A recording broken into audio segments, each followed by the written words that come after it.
Well, as CES 2022 gets ready to wrap up, that would be Consumer Electronics Show. Tomorrow in Las Vegas, we want to highlight some of the most standout tech reveals that have emerged from this year's mostly virtual event. And for more on that, we're bringing in Yahoo Finance's tech editor, Dan Howley, who has been tracking all of that for us this week. And Howley, there was some pretty cool stuff to see come out, including what caught a lot of our eyes, a color-changing car.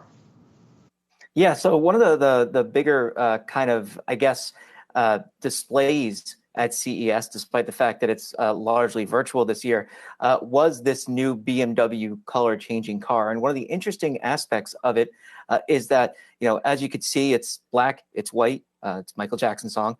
But the big thing here is that it's not using any kind of crazy, wild technology. This is the same thing that you find in a Kindle.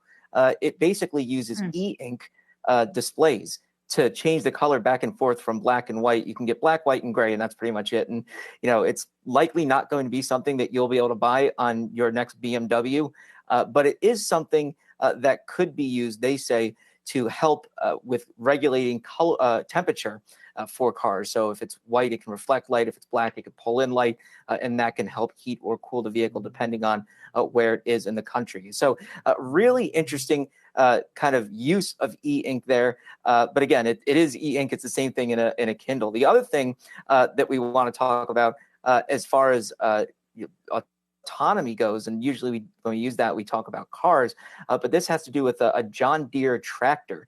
John Deere, believe it or not, has been showing up to CES for a few years now, and every time I get one of their emails in my inbox, I'm like, well, this is a tractor company. What are they doing here?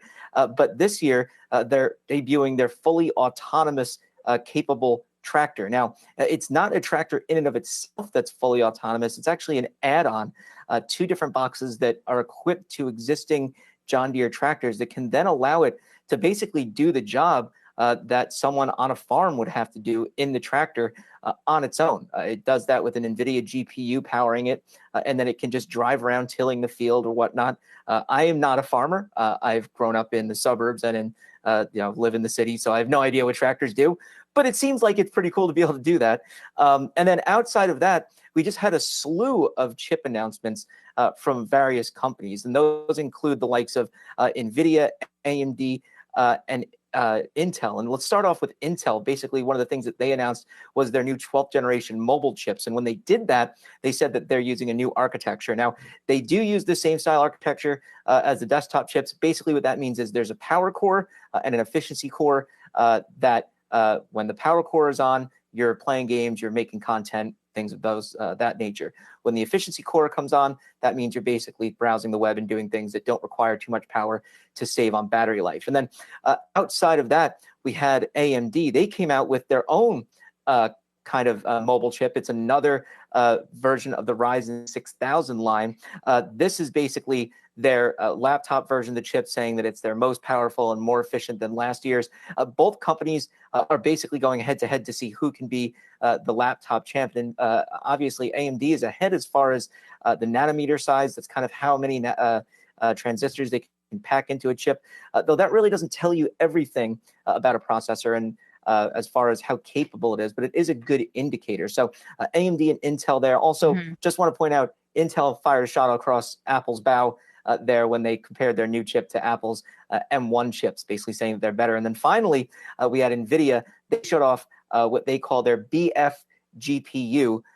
Basically, it's their 3090 Ti graphics card. It's just a behemoth of a card. And I want to get my hands on it, but I don't have the $1,000+ that I would need or whatever it's going to cost.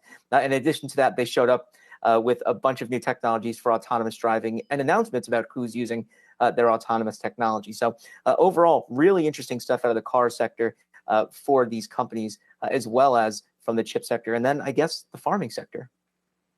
Yeah, all of them really enjoying the show, and I know you did as well, like a kid in a candy store watching all the gadgets come out of it. Dan Howley, appreciate the update there.